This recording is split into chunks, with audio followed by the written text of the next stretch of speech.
I turned 40 the other day, so I'm really happy to be here again with Stephen Hurn, who has been a software developer and is currently working as a stay-at-home dad, which is a very vital job as well.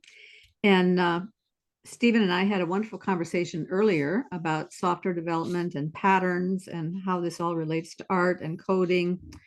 And I never did get to hear Stephen's backstory. So we're going to start today with Stephen's backstory. And I'll just let you get started. thanks. Thank you for inviting me back, Karen. You never know when you do something like this if someone actually wants you back or if they're just being nice. So it's good to be back. Um, so as for my story, when I was a child, I grew up in a very out there Pentecostal church, like full on Toronto blessing, speaking in tongues, people prophesying on stage and whatnot. That like there was the radical Pentecostals, and then there was the people that we were with. So we were in it was verging on cult, but it wasn't cult because a cult implies a whole bunch of other things. But looking at it from the outside, it would look very strange to somebody viewing it. And I was in that church until I was about 10 years old. And so I got to participate in a lot of those activities and see them firsthand. And, when you're a kid, you never really think about these things. But as you get older, you look back on them and you go, well, what was all that about? And after that, like my parents ended up leaving that church for various reasons. It was no bad blood or anything, but there'd been a whole changeover of the people in that church, and they just felt it was time to move on. And so through my teenage years, I was kind of more involved in a Baptist church, which suited me and my personality a bit more than the out there Pentecostalism. I guess I've always been a little bit more head than experience in my life, which explains why I ended up in software, because software requires quite a bit of thought and head knowledge and that kind of aspect of things. Anyway, it's to cut a long story short, Well, I've ended up going. before you cut the story short, I just have Sure, to say a lot of people listening may not know what you mean when you say the Toronto blessing. I happen to sure. know because I read about it at the time, but for the Mm, people who have mm. no idea, could you just explain what the Toronto blessing was? Yeah, sure. So the Toronto blessing was it's something that started in Toronto, hence the name. But it was basically people would move to the front of the church, and they would be blessed by the pastor or the preacher or whoever was up the front. Sometimes it was just lay people in the church, and that blessing would then cause them to fall backwards. And generally speaking, there would be a bit of a mystical experience associated with that. There would be this feeling of joy and acceptance, and they would lie down and basically meditate or pray for that time before they got up and moved on and did other things with their lives. But it required, and there were people in the church who were assigned to stand behind these people and catch them as they fell. And it was something that was really popular throughout the 80s and early 90s, and it kind of Well, lost popularity.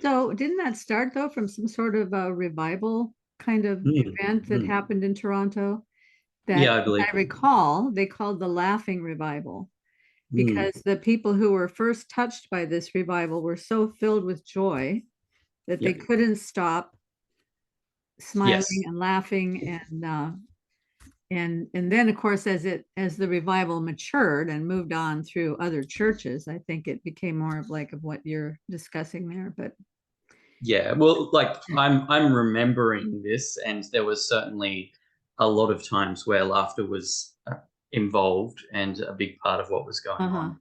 But it was not. It didn't. It wasn't always laughter, and it wasn't always being knocked over. Hmm. There was times where maybe people would sit in a circle and laughter thing would happen. There were times where people would fall over and not be laughing, but just be sitting there and in the presence of God or whatever. So as a 10-year-old, that, you're just watching this and trying to understand what's happening. yeah. So, well, it was mostly kind of in my early primary school days. Part of it was being there and watching it, and part of it was actually participation in it. There was less participation from me because I was a kid, and they didn't tend to involve children as much as they involved adults. But certainly it was very formational, and it always left me wondering, because I'm a bit more of a skeptical person in some ways. It always left me wondering, okay, well, how much of that was God and how much of that was people just following the crowd or doing as they saw others do? And it wasn't, and it was actually only recently that I kind of finally reconciled what was going on there to an extent. Like, obviously, as a Christian, I believe that there was, like, God was involved. But what does that mean? Like, and how far did that go? And it was actually John Vervaeke, and listening to the first half of the Meaning Crisis series that he did, where he introduced the concept of a psychotechnology. And that blew me away, because that's exactly what was going on there. These were psychotechnologies which bound the community together and focused them on God. And that's why they were a mystical experience, but they were directed towards the good. And I still, I'm not in contact with anyone from that first church that I was involved with, but I have spoken to my sister who knows a number of people from that era still, and they haven't left. A lot of them haven't left. They've distributed themselves around the country, around Brisbane. Some of them have left, but there are still a lot of people who were there at that time who are still involved in a church somewhere. And that to me says that was a very important part of their upbringing, and that it wasn't something that was hurtful or damaging to their spiritual walk. And maybe for some people it was, but the thinking of it as a psychotechnology, that, like, it was spontaneous to an extent. Like, it came on the church for a while, it blessed a whole bunch of people, and then it's basically disappeared. We don't see that anymore. I mean, I'm actually involved in a Pentecostal church now, and the church is moving back in some ways towards a far more liturgical style of worship. And there's been big discussions in that. We've been following much more along with the church calendar. We had, like, candles for Lent. These things, when in the church that I was brought up in, which was a Pentecostal church, to say you would follow the church calendar, you would have been looked at like you were some kind of heretical, go back to the Catholic Church kind of insane person. But now we've kind of come full circle to an extent, and realized the power of liturgy and the power of doing things communally in services. So is that a denominational church that you're in now, or just a non-denominational Pentecostal church? Yeah, so we're involved with the Australian Christian Churches, which is formerly the Assemblies of God. So do you think the Assemblies of God internationally are moving back into this more liturgical season? I have no idea. So I can only speak for the church that I'm involved in, because I'm not actually involved. I'm not involved with any of the organizational side of what is going on amongst the other churches. I just know that our You're just church observing, is moving in that direction. That's really having super said- exciting, because Yeah. I've been working within I go to a church that's loosely associated with one of the Presbyterian denominations. And I mean, if you walked into it from off the street, you would think it was a community Bible church of some sort. And Yeah. I've been trying to talk to the leadership about bringing in more times of liturgy, more Bible reading, more communal prayer, things like that, and not getting very far. So anyway, it's encouraging to hear that it is happening some places. Yeah, so I don't know if that's like where the whole Australian Christian churches is going, or just our church. But for me, it's encouraging, because it's a recognition that, you know, there was something that we did to an extent throw away the baby with the bathwater. Now, the thing that I had to juxtapose all of this history was I went to a Lutheran school. And so Lutherans being the most conservative, like the most historically conservative of the Protestant churches out there. So it's the one that's closest to Catholicism in its theology and practice, or at least the Catholicism that it branched from anyway. It was a real like juxtaposition, and it actually really challenged me and helped me to synthesize everything that was going on, because I like the Pentecostal church that I was in as a kid. It was like, it's so out there. It was almost, the attitude was these old churches with their liturgy were not really Christian, because all that they were doing was boring religion, that like they were religious churches. We were not a religious church. We were the true church, and that's why we had been given the blessing. That's why we were seeing the signs and wonders, and had these mystical experiences and mystical things happening in the church. But then I juxtaposed that to the Lutheran service, and in primary school, the Lutheran church that I was in was actually a far more traditional appearing church. It was wooden pews, and we actually left the school across the road to go into the church. It was set up as a church. It had the little sign on the wall with the numbers for the hymns, which is something that I've only ever seen there, because every other church I've been involved in has either been Baptist or Pentecostal.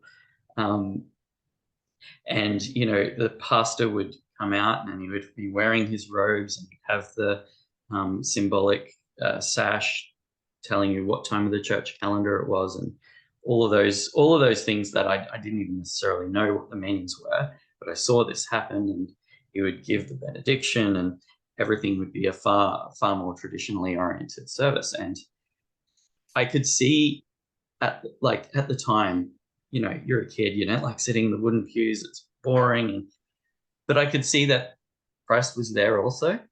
And so a lot of my upbringing, I was kind of working towards this synthesis and of these two juxtapositions within Protestant Christianity, but not from an intellectual point of view, almost from the other piece in Vervaeke's 4 P's of knowing, the procedural and the participatory and the perspectival knowing. And I really almost became a Christian universalist for most of my adult life. But even in that perspective, when I say Christian universalist, I mean the church is the church. If you go to an Anglican or a Catholic or Orthodox or a Pentecostal church, that distinction is less important than if you are participating in a church and if you claim Jesus to be your Lord and Savior. That they were the things that I viewed as being the most important aspects of starting your Christian life. And at the same time that I was doing this, I had a bunch of other questions come up. So the big one was being smashed in high school with the big ideas of the 19th century. Physics with Newton, seeing that everything was mostly followed the Newtonian laws, and then later being smashed with Einstein and how he changed everything. And no, actually, we don't live in a clockwork universe. Everything is experienced on a relative basis. So even the time that we experience here on the Earth is different from the time that's experienced in space. So all of those ideas coming through, and at the same time, the ideas of evolution coming through and what the implications of that were. And that in particular has been those ideas have been really hard to synthesize for a lot of people. And that's where we get the Nietzschean idea of the death of God, because now we have these things which provide greater explanatory power than the first few verses of Genesis. And I almost look back on that and laugh, because I find that thinking of the scientific theories that provide the best current explanation for things that we observe, thinking of those things as being in the same class as poetry written to inspire people as to, like, this is the grand origins of humanity. This is the creation that we experience. Thinking of that poetry and those scientific theories even anywhere near the same category, I think is just now quite ridiculous. One is obviously poetic. The other one is a lens through which to view specific information to be able to manipulate the world. And so I grew up, and it was actually reading C.S. Lewis that finally kind of helped me synthesize those things to a small extent. But there was still a lot of challenges, because I was growing up through the New Atheist movement. There was still a lot of challenges that were really strong challenges posed by that New Atheist movement. And there were challenges that I couldn't directly answer, I didn't have the language for. And that's where Peterson came in and was like, he has a lot of the language that I was looking for. And he has he was able to express what it was that I had been trying to express but couldn't, and I hadn't been fully able to articulate, because obviously he had come at it from the other side. He had said, he'd come at it from the evolution is true. So what is this thing here that everyone seems to be experiencing? And he kind of realized that, well, these were, or the Bible was actually revealing a bunch of patterns which were mimetic patterns that had embedded themselves into our own thoughts, that they had become so culturally powerful over the years because they had worked. They were true in an evolutionary sense. They were true in a sense of, this is the direction that we have to go in as a civilization to survive, and that's why they had survived. So that kind of closed off, or at least began to answer some of those challenges that the New Atheists had brought forward. And I think a lot of New Atheists that had become New Atheists but were still kind of unsure were pulled back from that into a faith tradition by Peterson and all of his pre-2019 stuff that he did. Because even though I never actually listened to anything that he said before 2021, I think, maybe even 2022, it was those lectures that he gave, those debates that he had, which really, really pulled a lot of those former New Atheists back to some form of, if not religion, at least acknowledgement that those religions provided us with something. So, Well, so obviously it was really important for you to find a way to connect these two of your worlds. Some people would not find that important at all. They would just dive into one or the other. So why was it so important for you? because I had very much that new atheist perspective on truth for so long. So the new atheist perspective on truth is that it is a correct set of facts. And they look at everything through very much through the lens of, if it can be explained by a common mechanic that we can identify and repeat, then it can be true.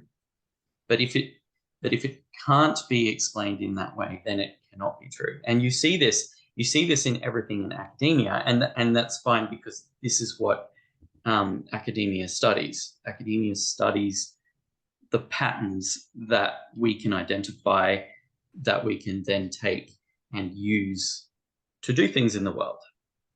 Well, so then I mean, if that's their metric, then it would seem that the replication crisis really throws a wrench into their theory, Absolutely. right? Absolutely.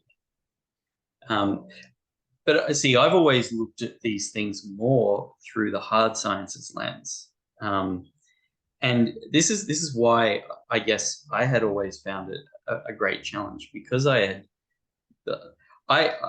really enjoyed, and I never really understood why, that I really enjoyed creative writing like when I was going through high school. I loved it. It was, if the subject of English was just creative writing, I think I would have, like, I would have put so much more effort into English. I would have enjoyed the subject a lot more than I did.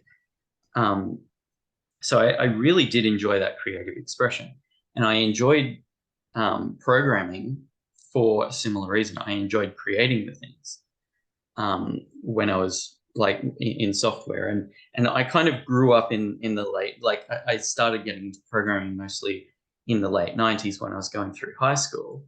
And there was this real wave of optimism at the time that anything was possible. You could do anything, and there was no real, like, there were some ethical issues with software at the time. Like, I would never, for example, have worked on pornographic websites, which were, they were coming up as being a big part of the internet at that time. But there was the concept of big data, or tracking, really wasn't in technology at that time. And so there was this great optimism that the technology would act as a liberating force for creative ideas, for improving businesses, for making everyone's lives better, for freeing people up from menial tasks, all of this kind of stuff, which is all true. It all kind of happened.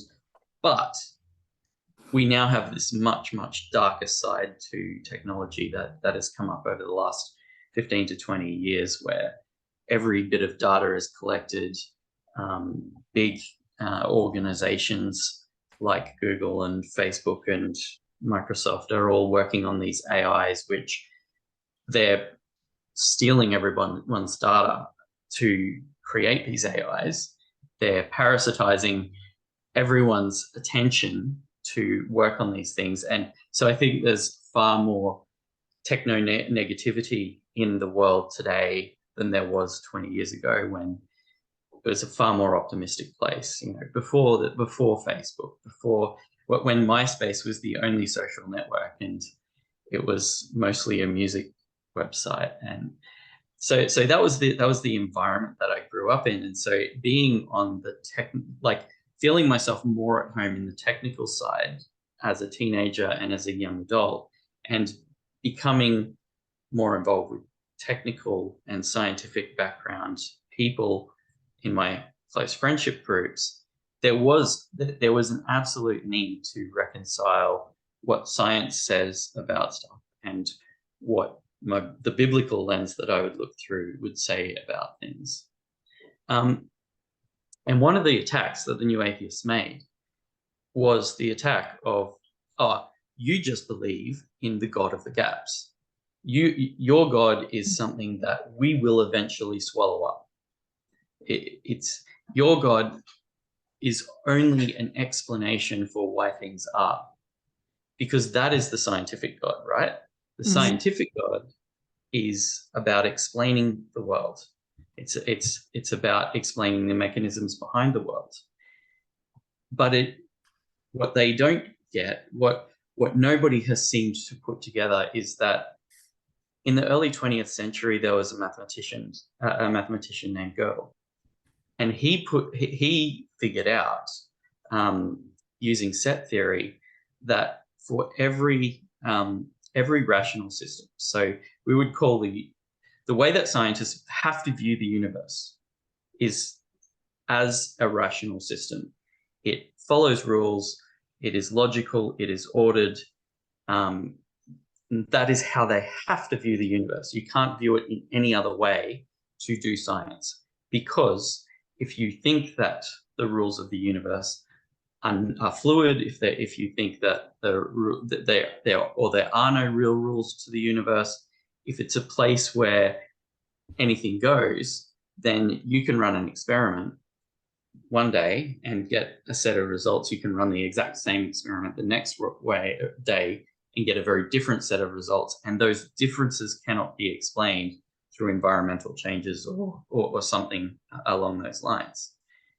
So you have to view the world or the universe as a rational machine to be a scientist. It is an axiom to do your work, which is effectively why science came from Christianity, because Christians believed that God created a rational universe. But so that is your starting point.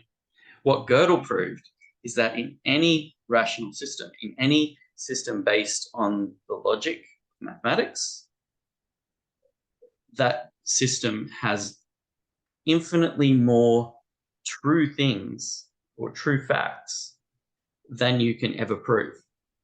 So science, even if it can prove trillions of facts about the universe, Gödel proved that there's actually infinitely more. There's quadrillions or quintillions more true things about the universe that you cannot prove. So the God of the gaps actually works against scientists. And the new atheists, nobody ever put two and two together to realize this, that Gödel had actually undermined the basic assumption of science as a God. It cannot be. And that realization really is something that I don't think that the new atheist movement ever grappled with. Now, I don't think even the completely materialist scientists have grappled with Gödel at all, because Gödel also opens up this idea that whatever rational system that you have, it always requires something a level above to make the system itself coherent. There always has to be one more level above.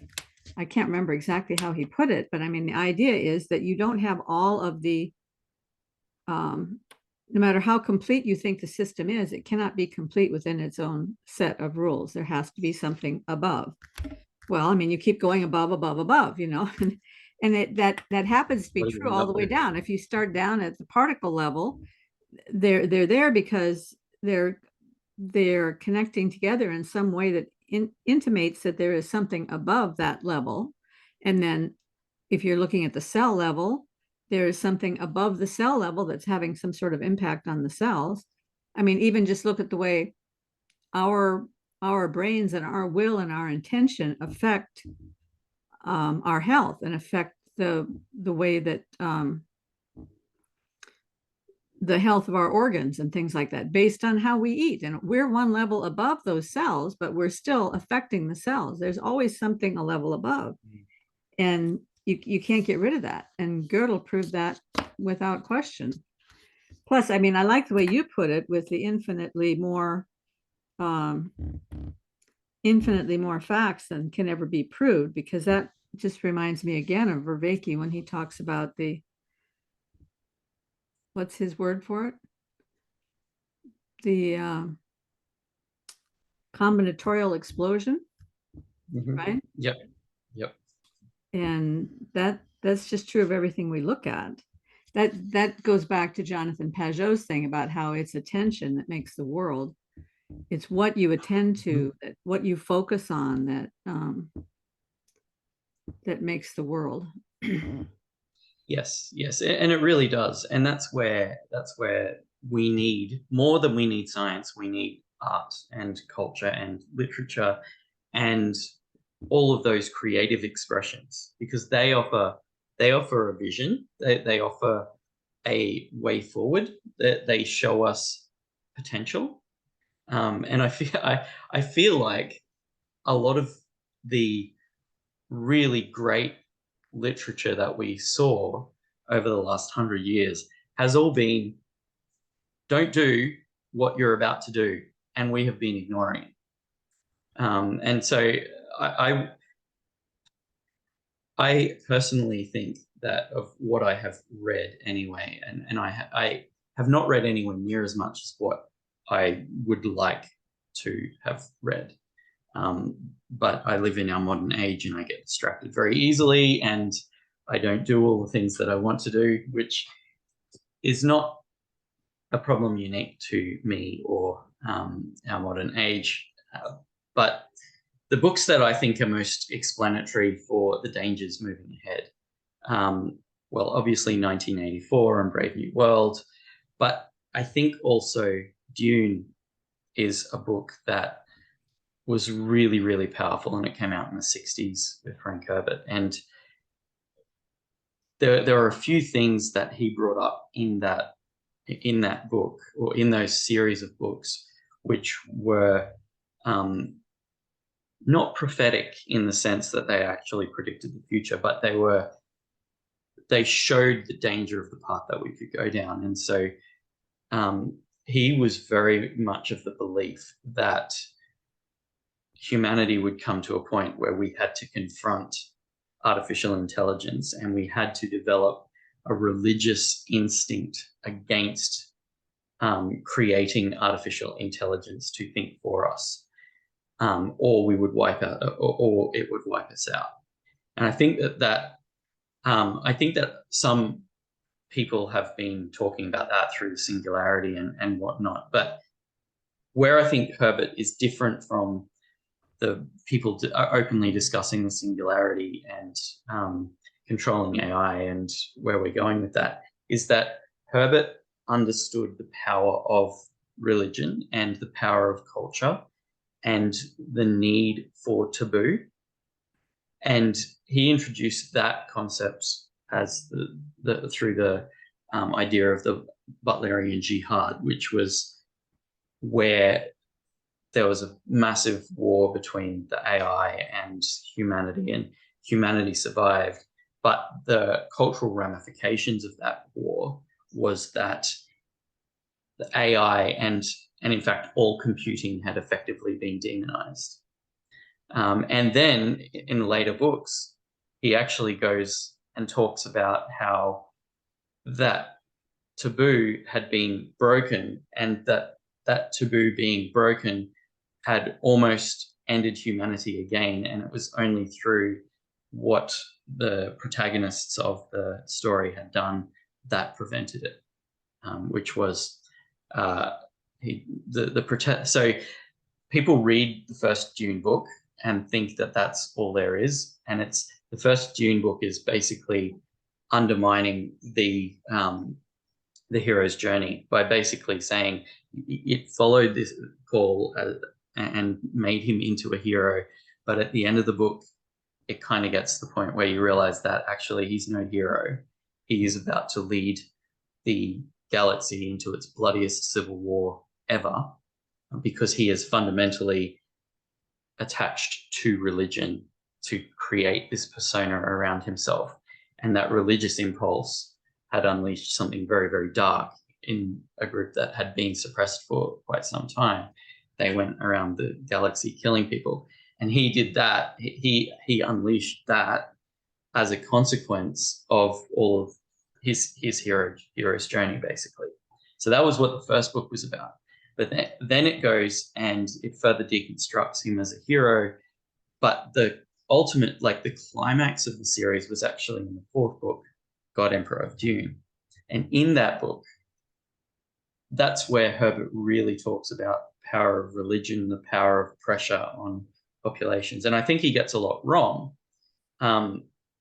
because where he goes with that, I don't actually agree with a lot of his conclusions. But as an artistic piece to explain possible things that humanity, or not just possible, but almost certainly things that humanity will face in the coming centuries, I think he was quite prescient in some ways. We would get to a point where technology became so controlling that there would have to be some form of Luddite rebellion against it, or we would end up subservient to it. And so I find that literature to be really, really powerful, really, really expressive way of envisaging the future that people can grasp, people can understand. You read it and you understand that a lot more is being said than what is written in the pages. And it's presenting a vision of the future that we don't want to pursue that vision. And I feel like for the last 100 years, most of the great literature has been presenting a vision of the future that we don't want to go down. 1984 being probably the novel of the 20th century, because it showed up the great ideology of the 20th century that will bring down society if we go down that path. It will enslave people if we go down that path. And he showed that, Orwell showed that perfectly throughout most of his works, Animal Farm and 1984 being the big ones. And so I've what's so interesting about Orwell's work is that both the people on the right and the left point to 1984 as the one thing that we mustn't let happen, because that's what would happen if we do what the other guys are saying.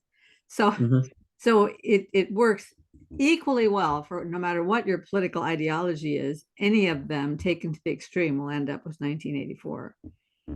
And I think reading that as an adult was such an eye-opener for me, because I don't think I ever really read it when I was in high school, when I was supposed to. I probably read Cliff Notes or something, but reading the actual book itself, I think it was maybe 10, 12 years ago that I read it, right in the middle of the beginnings of this terrible polarization in the United States. I just realized, man, oh man, it just feels like we are all being played. Like there is some force that's trying to push us all into this thing so that we're going to end up there almost no matter what we do. And I think the internet is really magnifying that problem, pushing us. That sense of inevitability, I have really, I really think that many people are feeling that. I've looked a little bit into what the podcast of the Lotus says, and they really have this almost pained look at the politics of the UK, which I've never really been involved with. And they see it as, well, people voted for Brexit because they wanted to do these things. They wanted to fix the way that their society had been going.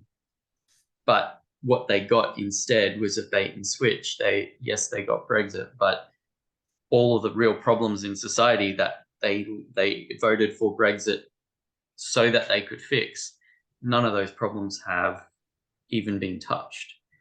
And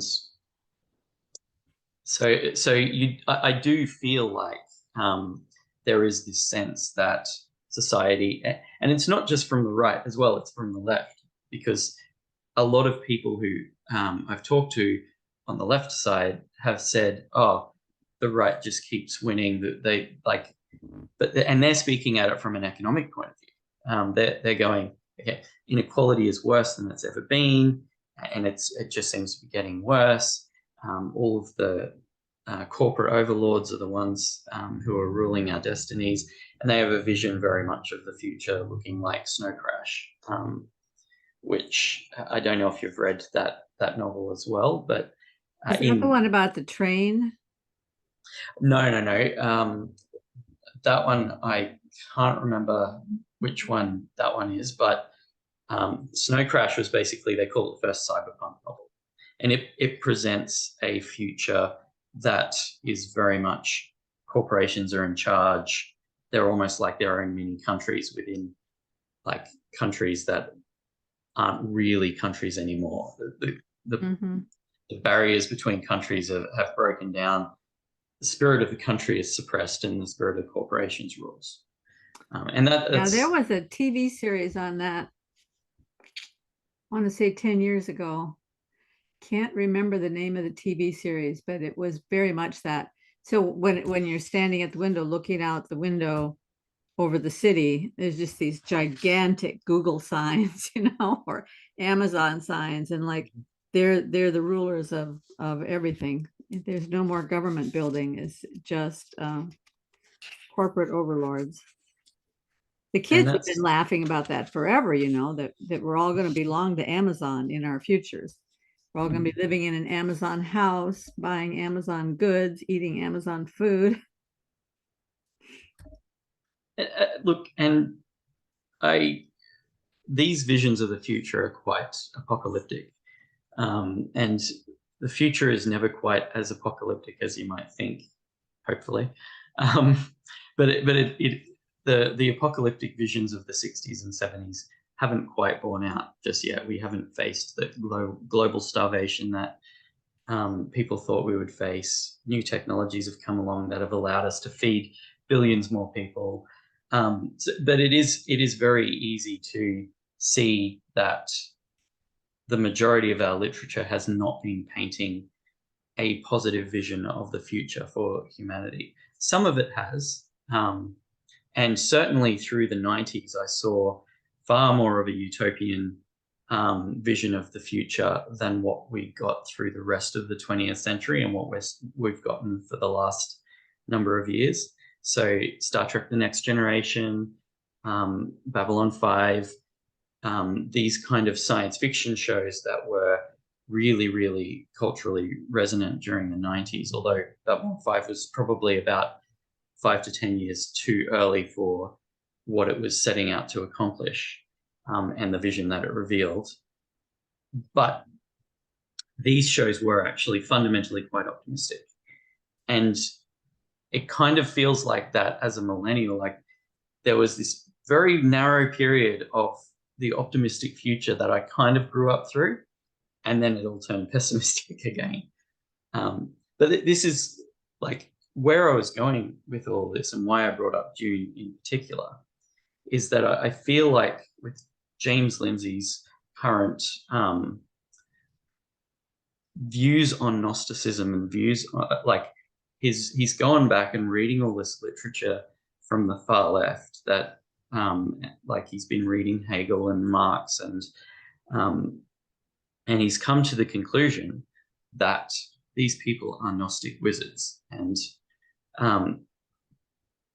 what I find interesting about that is that his conclusion is that we had faith and we had reason. So, and he would symbolize that as faith being Jerusalem, reason being Athens, and that our culture was built on these things. But then you had Alexandria, which is where the Hermetic tradition comes from, and they have been the things that we have to keep at bay. That mystical side of things has to keep at bay. where I was going with that is that vision is presented very strongly in Dune. That presents the same vision. Like, we need to keep the mystical out of the political, and I actually agree with that. But the point where his new atheism is showing through, and where I think he gets it wrong, is when he looks at the mystical and says this shouldn't be a part of the political. I agree with him, but the mystical is an important part of human experience. Human experience without the mystical is a lesser experience. And we see this because people take hallucinogenics. People try and get to these mystical experiences. We almost see, it seems like a lot of what we have, or a lot of what we structure our lives around, is to get to a mystical experience of some kind. And where I think James gets it wrong is not that we should avoid the mystical altogether, but that the mystical needs to be aligned correctly. The mystical needs to be aligned towards love, towards Christ, and that's where, if it's aligned correctly, that's where the mystical is useful. And this all ties into the work that John Bevacki is doing, because he's like, you can't get propositional from mystical, is what John has said. Effectively, he's trying to create his religion that's not a religion. He's trying to create a religion that has no propositional side to it at all. And I don't think that John's going to be successful in that either, for much the same reason. You need some level of propositional to properly frame the mystical. What are your thoughts on that? Well, you've said a lot, and it's all very, very interesting. So with regard to experience, it is true, I think, that we all long for the mystical experience. We all long for that that experience of being closer to the ineffable, to being closer to the divine. But I also think that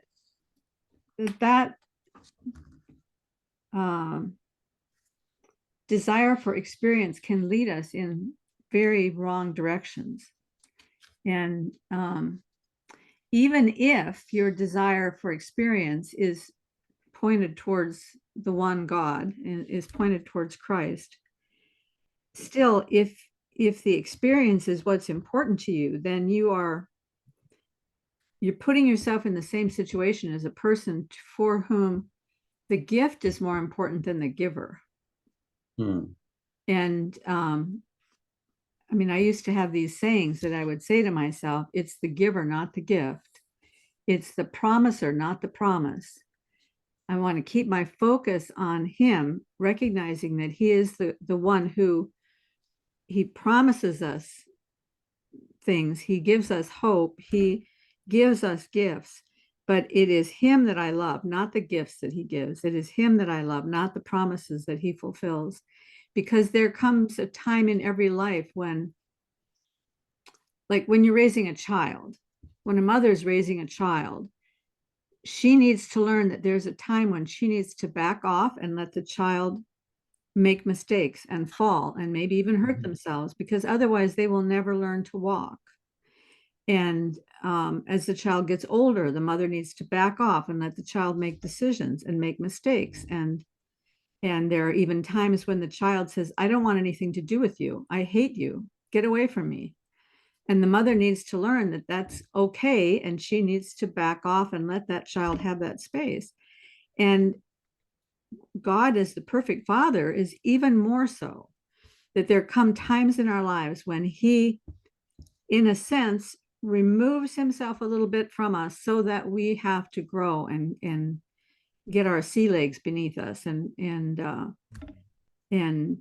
develop a faith that's strong enough to get us through the tough times. And that sometimes means that we can't see where he is and we can't feel close to him. But whether we feel it or not, it's true, it's real.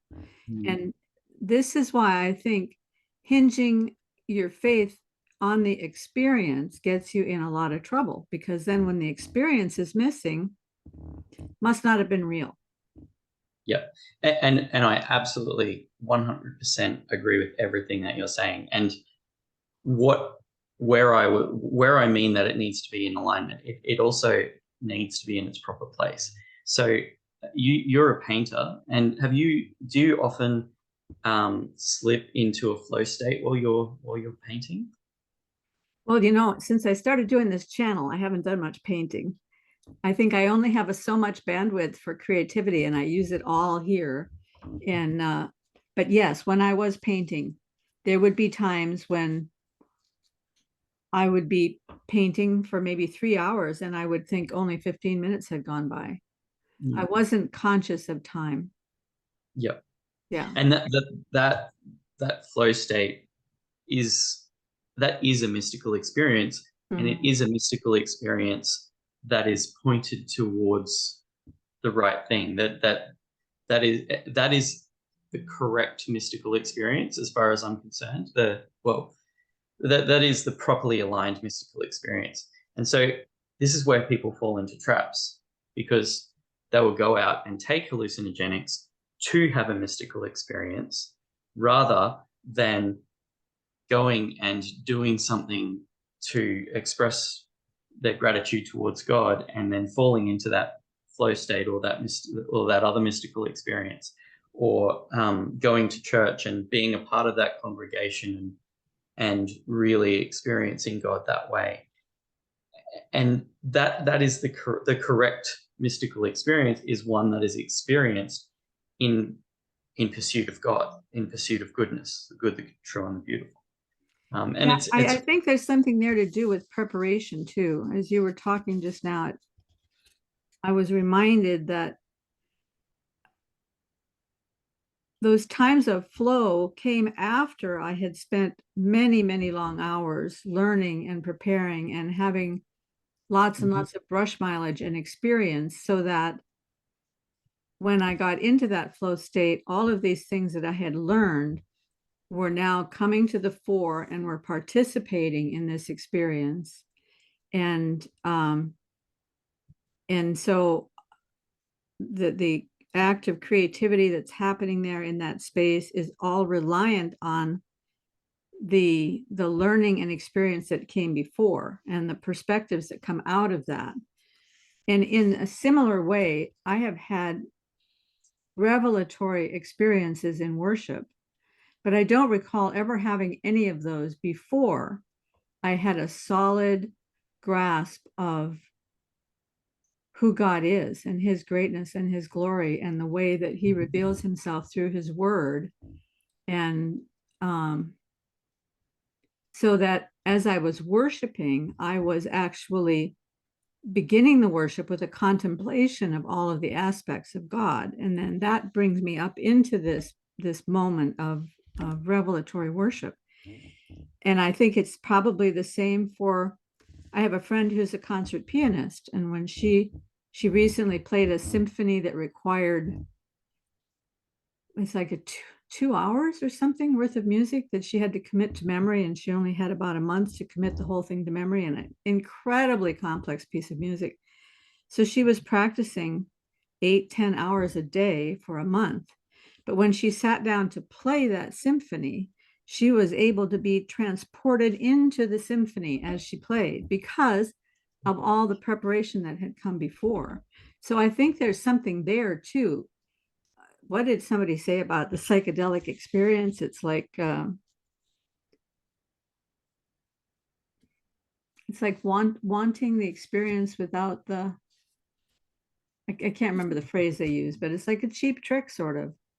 Let me go get this experience without having put in any of the work.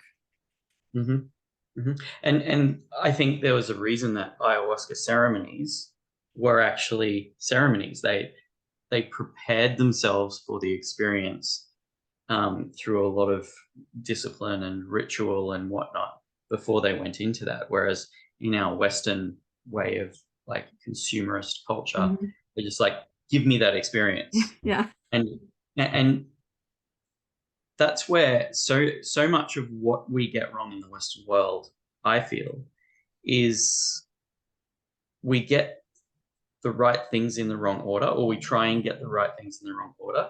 So, and this explains our attitudes towards sexuality. This explains our attitudes towards food and eating. Like, we want that hit of sugar, but in the right context, it's just you have a little bit of sugar, but most of what you eat is proteins and fats and fibers and all of the nutrients as well. The good things should be eaten before you have that little bit of sweet.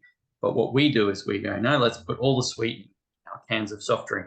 Let's put all the sugar in our breads and in our basic foods. Let's load up on those empty carbohydrates in everything that we eat. And it affects us physically because we're doing things not in the proper order. And it's the same thing when people sleep around before marriage, and then they get to marriage and they've already developed a habit of sleeping around. And so their sexual experience in marriage doesn't feel as special. So they're actually missing out because they have gone and chased sexual experiences before the commitment that frames the proper sexual experience. And two, they've trained themselves to go and basically pursue other people. And that's why the number one correlation for figuring out whether someone will get divorced or not is how many sexual partners they've had before marriage. The more sexual partners they've had, the more likely they are to get a divorce after they get married. And so it's putting things in the wrong place. Even if those things are good in and of themselves, if you put them in the wrong place, they become not good. And I see a lot of what we do in Western culture is doing things good or pursuing good things, but pursuing in the wrong order or placing them in the wrong priority level in our lives. Well, is it only Westerners? Because it seems to me that goes right back to the garden. I mean, isn't that what Eve did? I mean, at least I've heard that some theologians say that in good time that God would have allowed them to eat from the tree of the knowledge of good and evil, but not then because they weren't ready for it. So they did a good thing, but in the wrong order because they wanted to have the hit, the pride, the knowledge, whatever. So is it only Westerners that have screwed things up, or? Well, no, you're absolutely spot on there, and that's actually really good, taking it right back to the garden, because that's always the temptation, right? And this is what the other criticism I have of James Lindsay is that he's identifying it as Gnosticism, but as Christians, we identify it as pride, that the belief that we can be God, that we doing the wrong thing or the right thing in the wrong way can actually make us superior. And we have a secret knowledge that nobody else has. Right?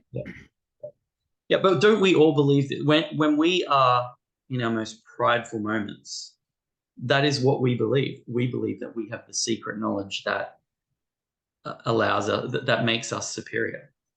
And I mean, I can remember just recognize, maybe it was only 15 years ago that I recognized that there's a thing in me that actually somehow feels like the rules don't apply to me.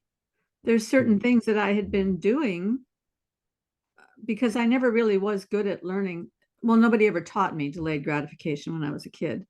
So I never really learned it. And, over many years of trying to learn self-discipline or learning to be on this kind of diet or that kind of diet or whatever, I did learn some aspects of delayed gratification, but there was always this part of me like, well, this little thing won't hurt, just a little bite of this, or that won't hurt. Because somewhere underneath that was, yeah, I can do that and it's not going to have an effect on me. Maybe it affects other people, but it's not going to affect me. And I could completely blindside myself away from the consequences that don't show up for 2 weeks or 4 weeks after certain behaviors.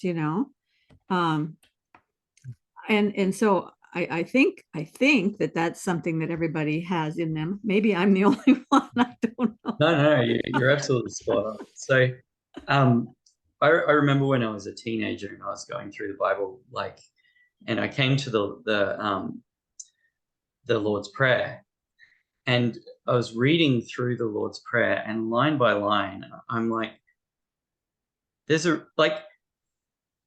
how did a human come up with this? This is the perfect prayer in the perfect order that places all of the priorities correctly. And even to the point where the Lord's Prayer says that there's that line, lead me not into temptation. It's not give me the strength to resist temptation. It's like, lead me not into temptation. And I have a friend who does not profess to be a Christian, and he was saying that, like, the other day, I've removed YouTube from my phone. YouTube, now that they put in shorts, they're just too addictive. So I just got rid of the whole app from my phone. I won't be installing it again until they get rid of that, because it just sucks up too much of my time. And when he said that, I just had this thought back to the Lord's Prayer, and was like, and I said to him, look, you're a better Christian than I am in many ways. You're fleeing from temptation, man. You're like, that is exactly what a Christian is called to do when they identify something in their life that is getting between them and like God, or the things that they're pursuing for the good. Then you have to get rid of it, or you have to, like, reframe it in a way that you can experience it in the right place in your life. And it was like the first time I kind of started to get a hint that this was something that was important was when I was a teenager, and I'd spend or a young adult, really, when I'd spend like the whole day playing video games. And the whole time you're kind of enjoying yourself, but then you get to the end of it and you feel like, wow, that's an entire day gone where I haven't actually accomplished anything. All I have been doing is this one thing, and it hasn't been productive in my life. And now I still love video games, but only in the right circumstances. I have to frame the time that I'm spending doing that correctly so that I can enjoy it properly. Because I do enjoy them. I enjoy them more now when I'm doing them in a time where I have done all of the other things that I need to do to maintain my life, and putting everything in the right place is key there. It's like, that's the dessert of my life, not the main course. That reminds me, when my daughter was little, I either heard a message or I read a book or something that said, try to use the word no as little as possible when you are talking to your children. Use the word yes advisedly. Like, mommy, can we go to the park? Yes, we can go to the park after you have finished this or that, or mommy, can I have a cookie? Yes, you can have a cookie, but first we have to finish cleaning your room, and then after you've had dinner, then you can have a cookie. And so you never really say no, but the yes always has a caveat to it. And I don't know how effective it is, but it's effective in the sense that you get a lot less resistance and crying and fussing from the child, because that now they have the promise. This thing is coming, this thing that they want, and you didn't say no, because if you say no, then immediately this resistance comes up, like in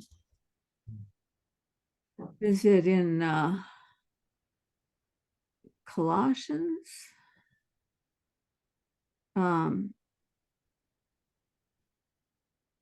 do not eat, do not taste, do not touch. These things have no power over the flesh. All the do nots just build up this desire to fight back, this need to grasp when you get the do not. But if you get the yes, elsewhere in the scripture it says all things are possible, but not all things are beneficial. Right? Yes. Right. So yes, and that's like absolutely right. Like everything, you can do anything in life, but you can't do everything in life. And the things that you do need to be framed correctly. I can't go to my neighbor's house and use my nail gun on their walls unless I have their permission to do so. Because if I go to my neighbor's place and bring my nail gun and just nail into their walls, they're going to look at me and go, "What are you doing? That's terrible." But if they have like a piece of cladding that needs to be clad to the walls and I use my nail gun, but they're going to be grateful. And so everything does need to be framed correctly. And that's what really the lesson of movies tells us, right? Who are the great directors? The great directors are the ones who frame every shot perfectly. And they put everything into the correct context, the correct order. And the name of the guy is escaping me, but the best modern director, he started out his career with Memento, the film. I don't know if you've seen it, but it is centered around this man who he's got a problem that when his wife was killed, and from that point onwards, he's got a mental disorder that means that he forgets anything more than a couple of minutes ago. And so to simulate that, the whole film progresses backwards through time. So you start with the conclusion of the film, and the audience gets to experience the conclusion, and then they get to experience the things that led up to the conclusion of the film. And the film itself is really good because it's giving you the experience that this person lived through, and the revelations that come as you look back through this person's past. You can see how he got to where he ended up, but you also see how he has actually lied to himself at key points intentionally so that he will go down the path that he goes down. And the whole framing of everything is just so well done. And really wish I could remember the guy's name, but he's done he did the Batman movies as well, the good ones, Batman Begins and The Dark Knight. Christopher Nolan. Yeah, that's yeah. That's what I was going to say. And isn't he also the same one that what was the name of that movie that came out during COVID? We had to go to a drive-in theater to see it. About half of the movie is taking place backwards in time, and the other half is they're happening simultaneously. That some of the characters are moving forward in time and some of the characters are moving backwards in time. It's a one-word. Yes. It's a one-word title, and it's the same guy that directed Inception. Yes. Did Christopher Nolan direct Inception? I can't. Yeah. I think that was a Nolan film. Well, somebody will tell us in the comments. Yeah, I'm certain. The one thing about doing a stream like this is you're not whipping stuff out on IMDb to check. check yourselves. Well, and how important is it really? I mean, in the scheme of things, that's not what we're trying to get at. But yeah, and so that. Yeah. The last thing that you were talking about was James Lindsay and his perspective on Gnosticism. And I think I've already kind of covered a bit about what I wanted to say about that. Okay. But as a part of me listening to some of what James Lindsay was saying, it's interesting because I have been watching another YouTube channel, which I would thoroughly recommend if you're interested in these kind of things, called Esoterica. And it is an exploration of all of the things that James Lindsay has said from an academic point of view, but from the point of view of like, let's explore all of these like Middle Ages and early modern, well, effectively Gnostic, but occult texts, and what do they say? What are their ramifications? And I've recently been thoroughly enjoying that channel. That's the way he frames it is he approaches all of these texts from an academic point of view. Who wrote them? When were they written? What do they say?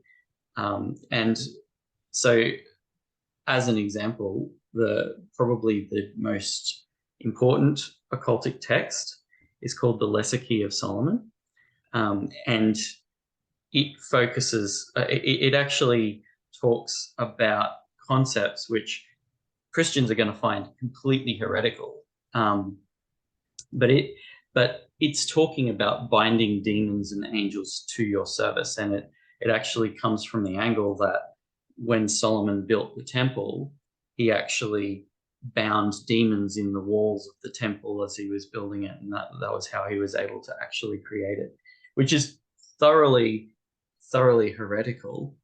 But it's interesting watching like all of these videos on these different occultic and mystical texts.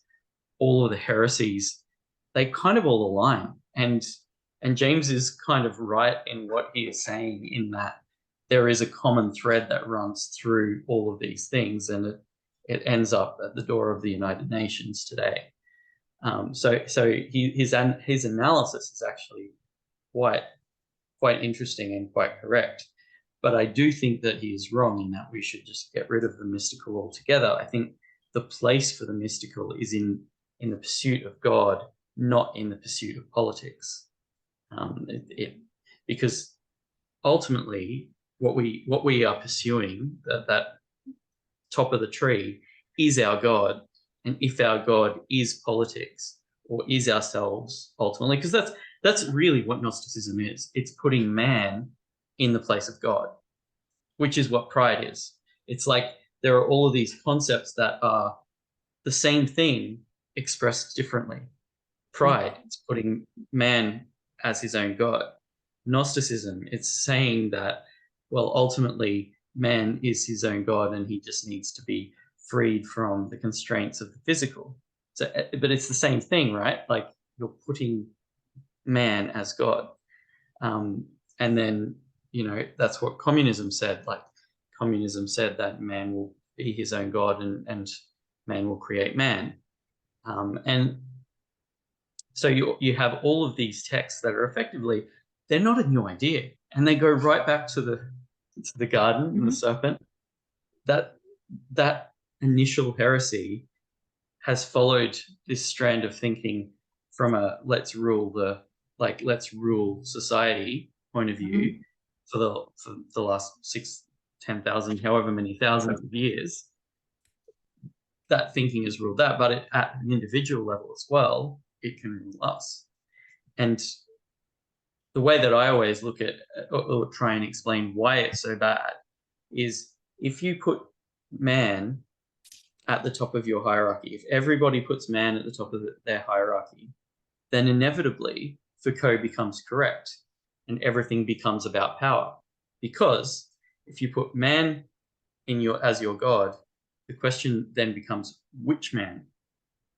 And that's when you must play power games to climb the greasy pole as far as you can get, so that you possess the power, so that you're ruling yourself. And that's the ultimate goal of pride. Whereas agape, the love of others, the unconditional pouring out of yourself for the sake of others, if that rules the day, then power matters very little, because everybody is pouring themselves out for the sake of others. And that's where, when people in society are aligned towards Christ, that's when you get great societies. That's when you get societies that are building and do great things, and you end up with beautiful cathedrals across Europe. You end up with 70 years of peace in across the Western world.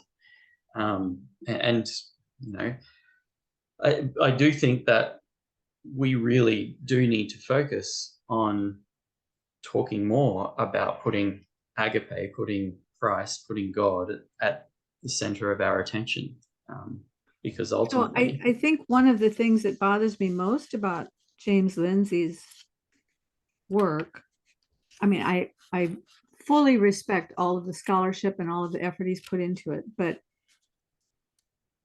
and this is probably going to sound horribly arrogant, but back in the 70s, I stumbled across what you would call a conspiracy, and I started researching it, and I filled up an entire room of my house with research.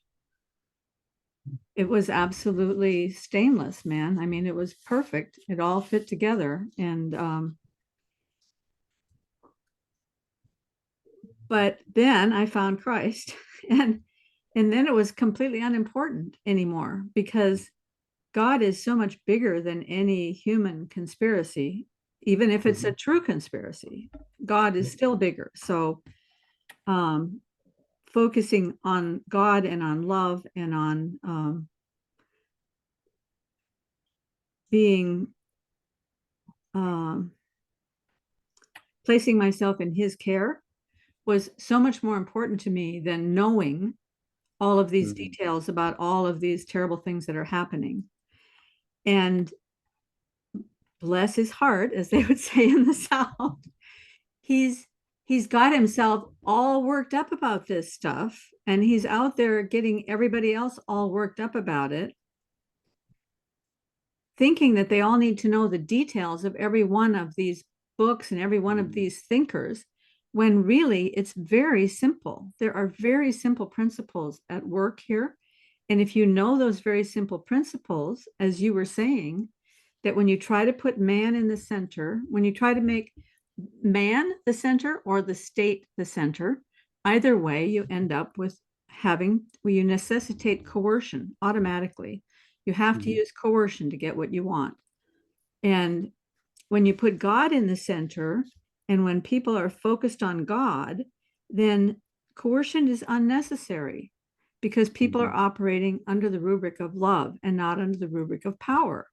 So let's teach people the simple principles of how you get away from coercion and power, so that they can immediately recognize when they're hearing something that's in the wrong frame. Let's teach them the right frame, so that the wrong frame is so obvious to them when they hear it. It took me a long time to come to that, but most of the time I can recognize the wrong frame immediately. But that's just because I've been living with these ideas for how many years now? 1978 until now. That's 45 years or something like that. And everybody's all worked up now about what's happening in education. Come on, this stuff was happening back in the late 70s. It was happening in the early 80s. It was the same problem, but they just gave it different terminology. They just gave it a different framing. What is now CRT back then was values clarification and situational ethics, and they find these ways to frame things so that people get fooled into thinking this is the new thing, and we're going to put that into the schools, and we're going to propagandize the children. And by the way, I listened to one of the greatest videos today that I've heard in years, is Jordan Peterson interviewing this guy.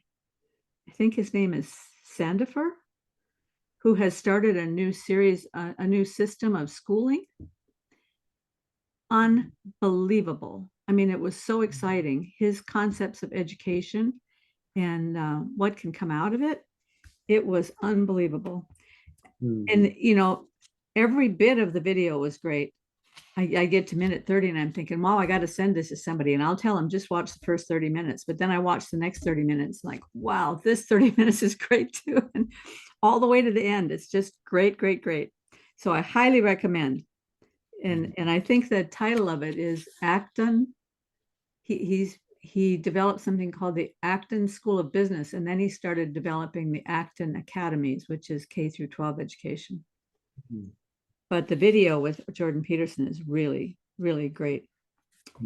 It's really hard to know what to do with children and education, like as on an individual level. So I've got my kids in a state school, which is like, the state schooling system has been corrupted to an extent in this country. So the things that my country is talking about, the things that it finds important, is that Australia is a country of Gaia worshippers. We worship the environment, basically.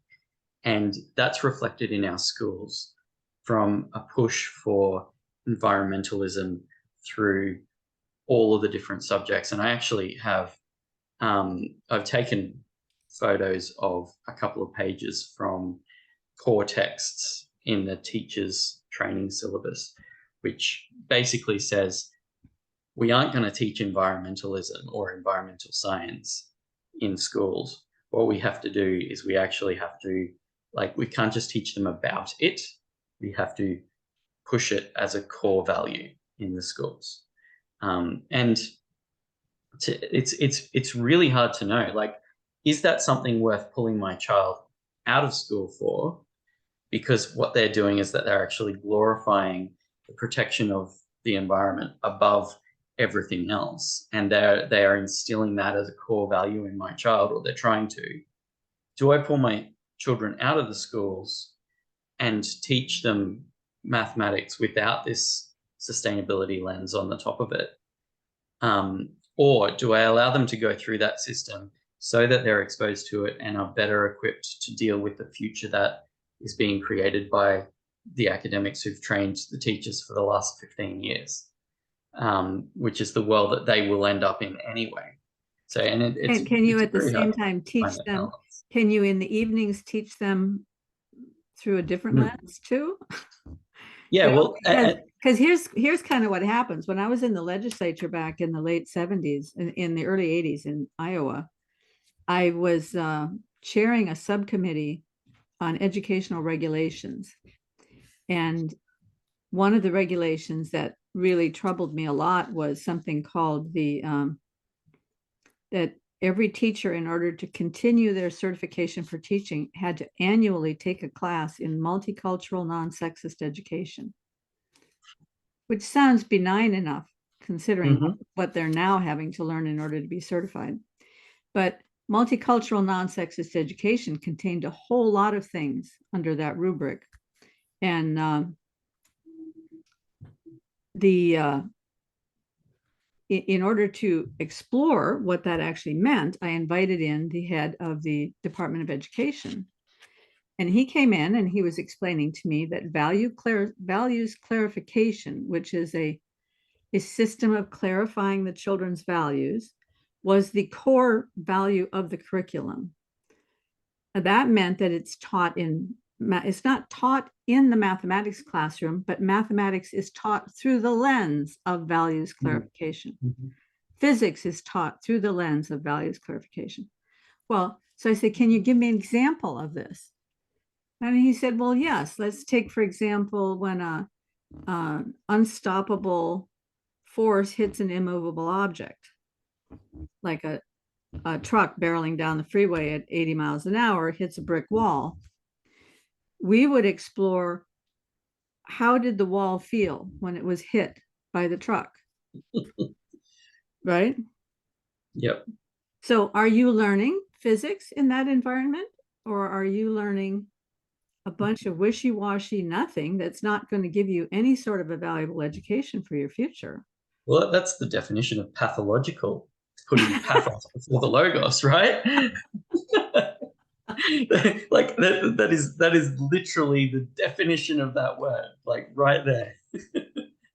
So I think, like, as a parent, my goal is to, instill Christian values, or like the values that I feel are important to them surviving future, into them, but also allowing them that exposure to the rest of their society. And they will ultimately, over the course of their life, develop their own views and synthesize all the different views that they've heard and seen over their life. And the hope as a parent is that your views are going to shine through, because I read a book by a psychologist named Kiersey, and he said that our children are our little Pygmalion projects. They're people that we want to shape into our own image, and that's certainly true. But at the same time, we all have to realize that we can't. They're not clones of us, and they're not blank slates, and they still have to exist within a culture. And the question is, how much of that culture do we want to expose them to at each stage of their life? Do we want to go the full Benedict option, pull them out of culture for as long as possible to ground them in the truth for as long as possible? Or do we want to be guiding them through this minefield and teaching them the truth along the way? And the answer is going to be different based on the children involved, the parents involved, how they respond to all these different ideas, and it's hard. And that they're going to be corrupted by the sin of the world. I've been corrupted by the sin of the world. Sometimes we know exactly how that corruption happens, and we can identify it and remove it, and sometimes we don't. And so, being a parent is very, very hard. It is hard because it is a problem that has this combinatorial explosion point of view. We can't see the future. We can barely see one step ahead. So we're moving into the fog, and the only light that we have is our own values, our own beliefs. And so we just have to look and walk into the fog using those and doing the best we can based on our own circumstances. Now, the state school that my kids are at is actually there's a whole bunch of military kids around the area, and they kind of go to the same state school. So it's actually a very interesting mix of people at the state school, because there's a lot of kids who have parents that go away for months at a time on military duty. And thankfully, Australia's not involved in any wars at the moment, but there was a time when we were in Iraq and Afghanistan where kids at school lost parents, and so they had to deal with that. So it's a much more grounded school than some of the other schools in the area, and I like that. I like that there's the discipline from being in a military family does shine through in some of the kids. It also causes other problems, but it's something that is going to be unique to their experience that I never had growing up, because I grew up in a different context, a different environment. Yeah. So yeah, and I think the most important thing is to somehow keep a pipeline of communication open with your kids, because what I found was that the pipeline of communication closed down far sooner than I thought it was going to. So I had all these wonderful things I wanted to impart and to share and so forth. And by the time I thought it was time to impart those things, nobody was listening anymore.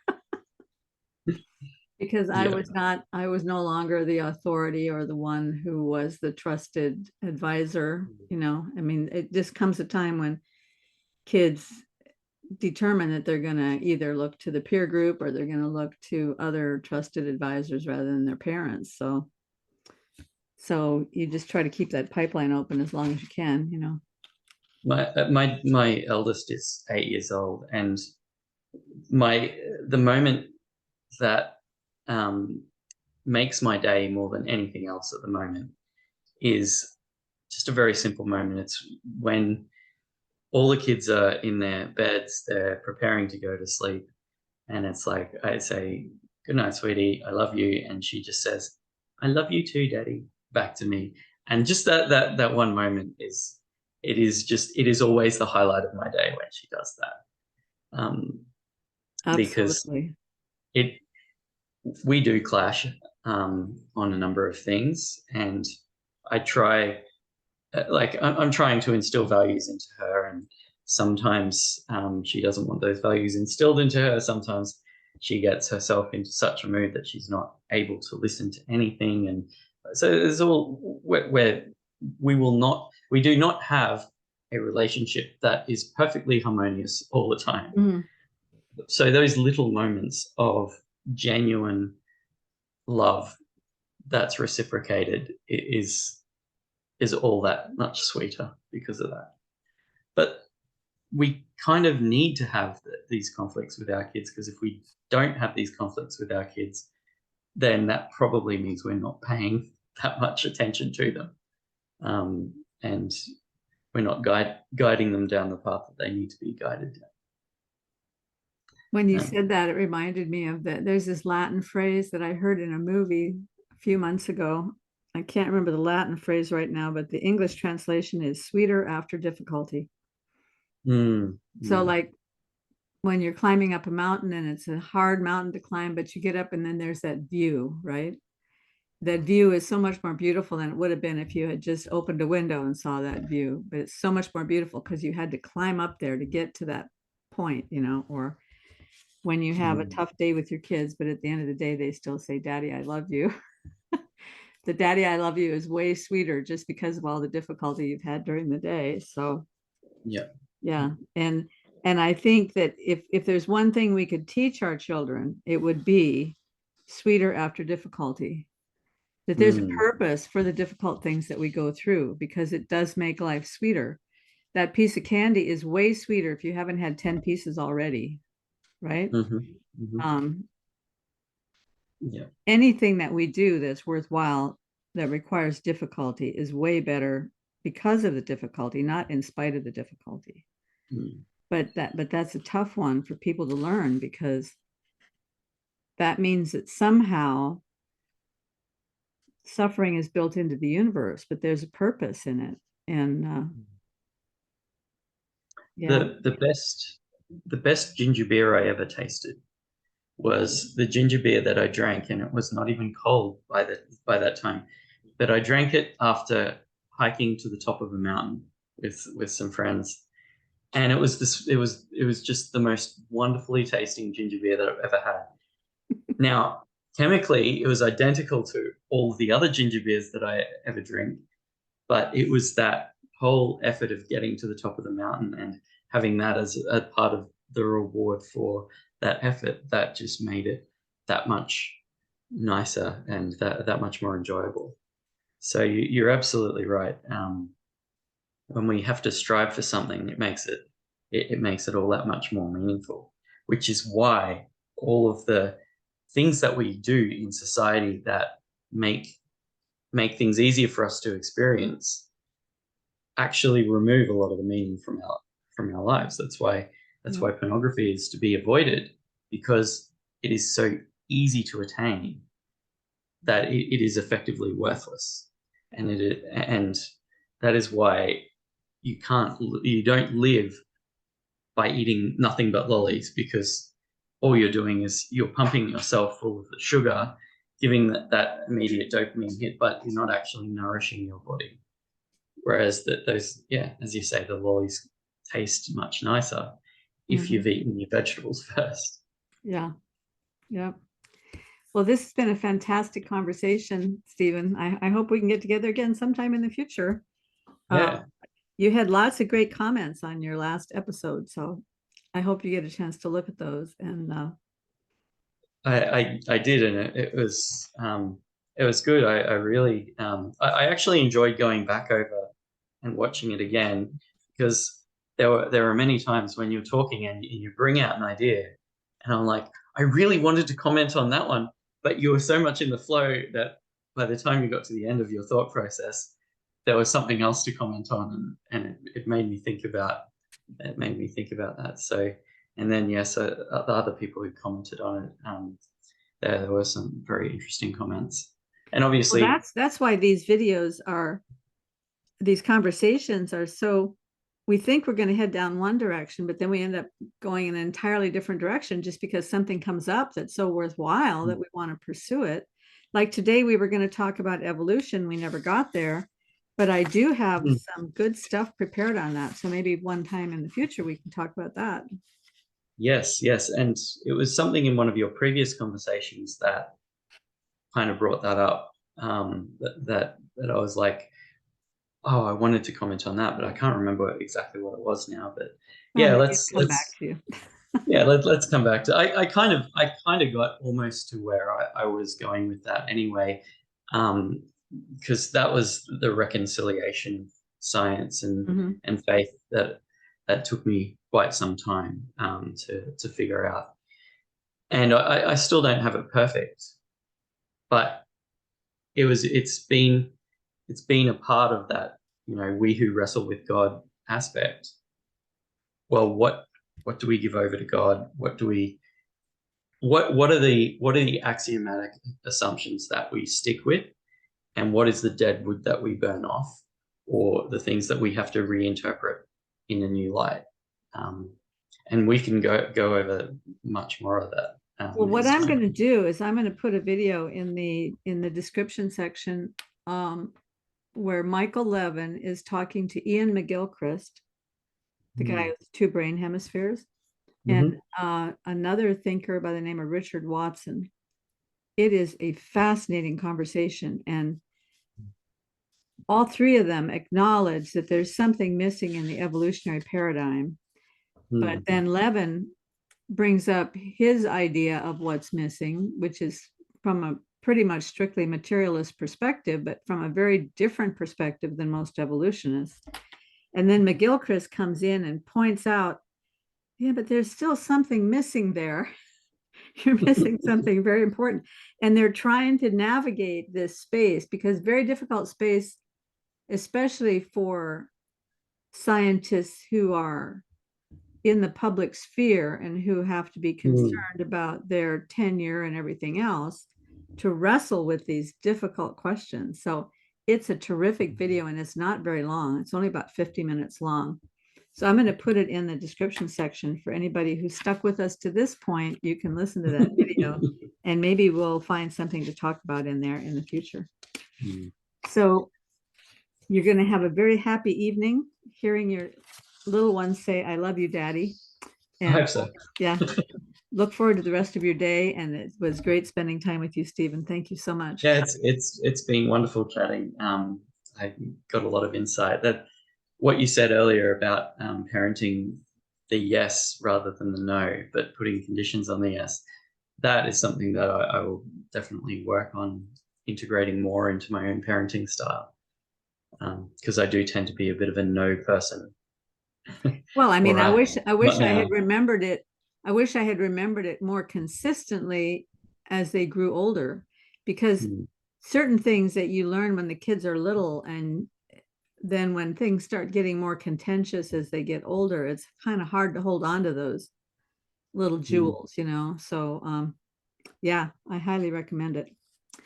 So, all right. Well, it's been a pleasure. Thank you very much. Bye-bye, everybody.